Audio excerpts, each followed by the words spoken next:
arus listrik yang mengalir melalui sebuah pengantar akan berbanding lurus dengan tegangan atau benda potensial yang diterapkan kepadanya dan berbanding terbalik dengan hambatannya. Hukum ini dapat lebih mudah dipahami apabila ditulis secara matematis. Hukum Ohm dapat dinyatakan sebagai F per I sama dengan R. F merupakan voltage atau benda potensial. Disebut juga tegangan, satuannya berupa volt. I merupakan current atau arus listrik, satuannya berupa ampere. R merupakan resistansi atau hambatan listrik, satuannya berupa ohm. Listrik muncul karena sifat benda yang memiliki dua jenis muatan, yaitu positif dan negatif. Saat elektron bergerak dan berarti muncul arus listrik. Besar arus listrik ditentukan banyaknya muatan elektron yang mengalir di suatu titik dalam 1 detik. Besaran arus listrik diukur dalam satuan coulomb atau ampere.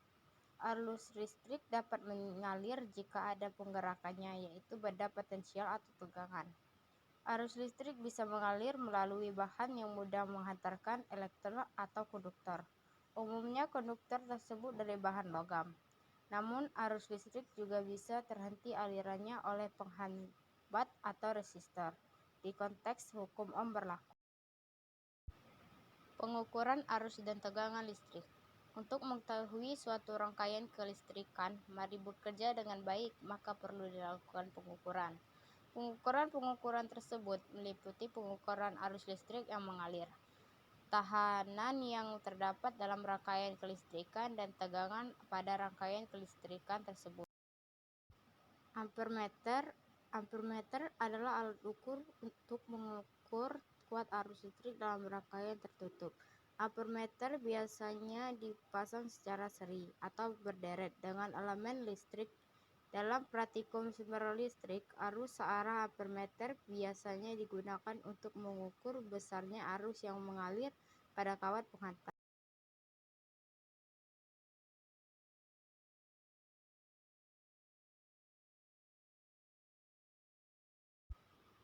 Arus listrik mengalir dari potensial tinggi menuju potensial rendah.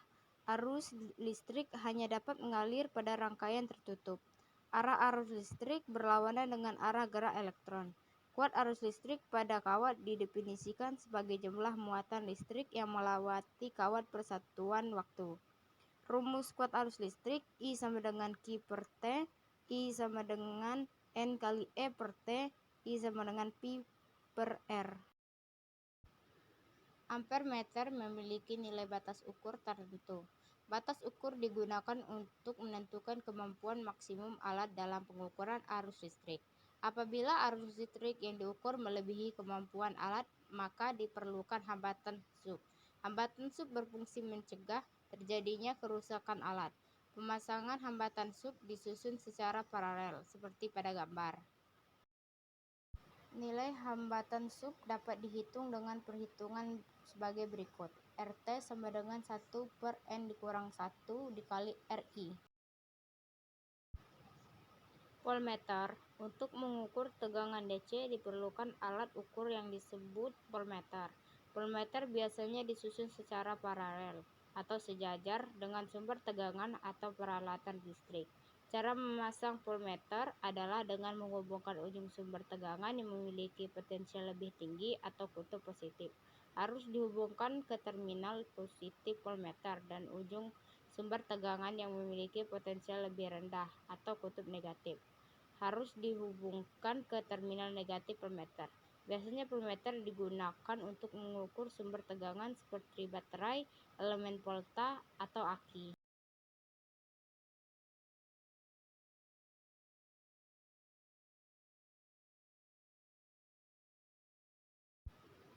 Seperti ampermeter, voltmeter juga memiliki batas ukur. Untuk mengukur tegangan yang memiliki jangkauan dengan memasang sebuah hambatan pada voltmeter, hambatan tersebut dinamakan sebagai hambatan muka. Pemasangan hambatan muka dipasang seri dengan voltmeter yang ditunjukkan pada gambar di samping. Persamaan nilai Rm sebagai berikut. Hambatan listrik. Resistasi atau lebih tepatnya disebut dengan resistasi listrik adalah kemampuan suatu benda untuk menghambat atau mencegah aliran arus listrik. Seperti yang kita ketahui bahwa arus listrik adalah banyaknya muatan listrik yang mengalir dalam suatu rangkaian listrik dalam tiap satuan waktu yang dikarenakan oleh adanya penggerakan elektron-elektron pada konduktor. Maka resistasi listrik yang biasanya dalam bahasa Indonesia disebut dengan hambatan listrik ini juga diartikan sebagai penghambat aliran elektron dalam konduktor tersebut. Resistansi. Nilai resistansi atau nilai hambatan dalam suatu rangkaian listrik diukur dengan satuan ohm atau dilambangkan dengan simbol omega. Resistivitas. Resistivitas adalah ukuran resistensi dari ukuran tertentu dari bahan tertentu untuk konduksi listrik. Ini juga dapat disebut sebagai hambatan listrik spesifik atau resistivitas volume. Meskipun istilah ini kurang banyak digunakan, meskipun bahan menahan aliran arus listrik, beberapa bahan lebih baik dalam menghantarkannya daripada yang lain. Resistivitas adalah angka yang memungkinkan perbandingan cara bahan yang berbeda memungkinkan atau menahan aliran arus. Rangkaian elektronik dan hukum Kirchhoff. Di era modern ini, manusia memang tidak terlepas dari yang namanya peralatan elektronik. Berbagai alat-alat elektronik dengan mudah kita jumpai dalam kehidupan sehari-hari. Rangkaian elektronika merupakan instalasi yang terdiri dari beberapa komponen yang saling berhubungan, di mana dari rangkaian tersebut nantinya akan membentuk fungsi tertentu. Komponen elektronik seperti sumber tegangan dan resistor mempunyai metode khusus dalam merangkainya. Rangkaian seri. Rangkaian seri sumber tegangan. Sumber tegangan dapat dirangkai secara seri. Rangkaian seri resistor. Resistor dapat dirangkai secara seri. Nilai hambatan dari hasil rangkaian resistor secara seri disebut hambatan ekuivalen atau hambatan seri. Rangkaian paralel. Rangkaian paralel sumber tegangan. Sumber tegangan jika disusun secara paralel memiliki nilai tegangan yang sama. Rangkaian paralel resistor. Resistor yang disusun paralel memiliki nilai hambatan paralel. Rangkaian jembatan Weston. Rangkaian jembatan Weston digunakan ketika nilai perkalian dua resistor yang berhadapan bernilai sama dengan menganggap nilai R5 tidak ada. Oleh karena itu, berlaku nilai R1 dikali R3 sama dengan R2 dikali R4. Susunan tersebut dapat diselesaikan menggunakan rangkaian seri dan rangkaian paralel.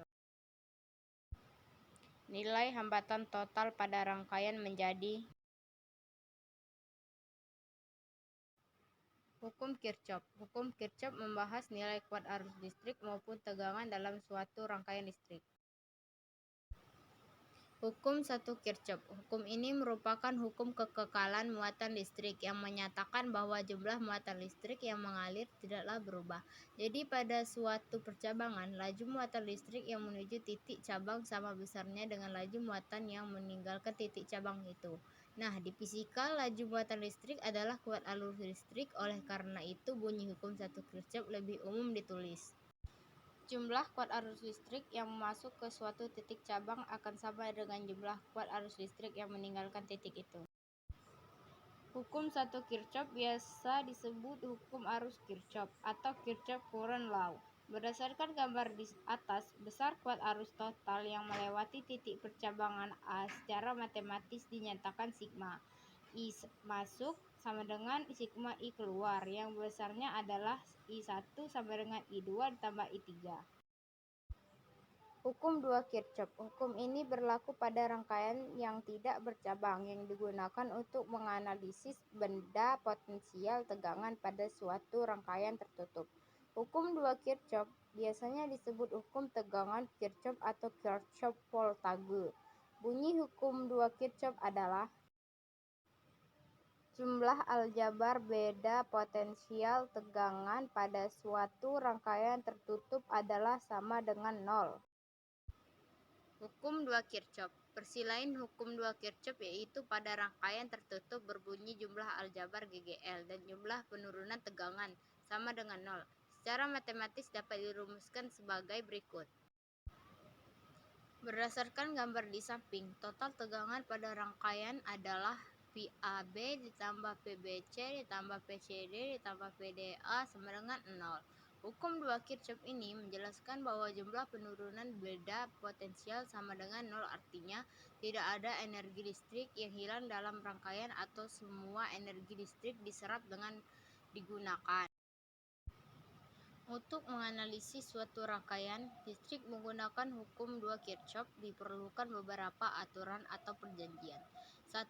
Pilih loop untuk masing-masing lintasan tertutup dengan arah tertentu. Pada dasarnya, pemilihan arah loop bebas namun jika memungkinkan usaha searah dengan arah arus. Maksudnya bebas di sini arahnya bisa searah jarum jam atau berlawanan arah jarum jam. 2. Pada suatu cabang, jika arah loop sama dengan arah arus, maka penurunan tegangan bertanda positif. Jika berlawanan arah, maka penurunan tegangan bertanda negatif. Jika arah loop searah jarum jam, kemudian arah arusnya juga searah jarum jam, maka penurunan tegangan positif, karena sama-sama searah jarum jam. Penurunan tegangan bertanda positif. Jika berlawanan arah, maka penurunan tegangan bertanda negatif. Contohnya gini, jika arah loop searah jarum jam, jika arah arusnya juga searah jarum jam, maka penurunan tegangan positif karena sama-sama searah jarum jam. 3. Jika saat mengikuti arah loop, kutub sumber tegangan yang lebih dulu dijumpai adalah kutub positif, maka GGL bertanda positif. Sebaliknya, jika kutub yang lebih dahulu dijumpai adalah kutub negatif, maka GGL bertanda negatif. Aplikasi listrik searah. Setiap peralatan listrik memerlukan energi untuk beroperasi. Makin lama peralatan listrik digunakan, energi listrik yang diserap makin besar. Pada peralatan listrik, energi listrik yang diserap alat dinyatakan dalam daya listrik. Energi listrik. Banyaknya energi listrik yang diserap oleh sumber peralatan listrik sebanding dengan tegangan listrik, kuat arus listrik, dan waktu pemakaian. Secara matematis, energi listrik dirumuskan sebagai berikut. Daya listrik. Daya listrik didefinisikan sebagai laju kerja atau laju transfer energi per satuan waktu.